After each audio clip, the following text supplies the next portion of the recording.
Da sanyin safe ta tashi daga barci cikin nishadi ta ɗau wayarta ta duba, sai ta canza fuska. Babu sako ko kira daga wurin Jamilu. Bata saba ganin haka ba haka suke yi ba. Ta kyautata masa zato tare da kiran wayar tasa, amma shiru babu amsa. Za ta kuma kira, sai ga kira daga gare shi. Nan da nan fuskarta ta sauya zuwa farin ciki. Ta ɗau wayar tare da faɗin, haba sweet love, ina ka shiga yau? Murmushinta ya juye tare da komawa damuwa a lokacin da ta ji muryar wani, ba ta Jamilu ba. Cikin damuwa ta ce, ina Jamil, don Allah ina Jamil.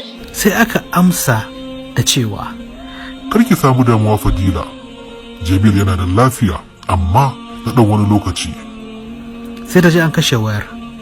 Cikin tashi hankali da rashin nutsuwa ta sake kiran wayar, amma babu amsa. Ta sake kira sai ta ji a kashe. Nan ta fara faɗi, inna lillahi wa inna ilaihi raji'un. Tana kuka tana faɗi, inna lillahi wa inna ilaihi raji'un.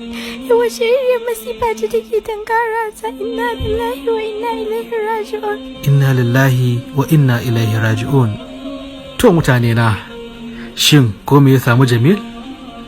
Wannan labari ba ku ji komai ba, yanzu ma aka fara. Ni ne Elshams naku, sai mun sake haduwa.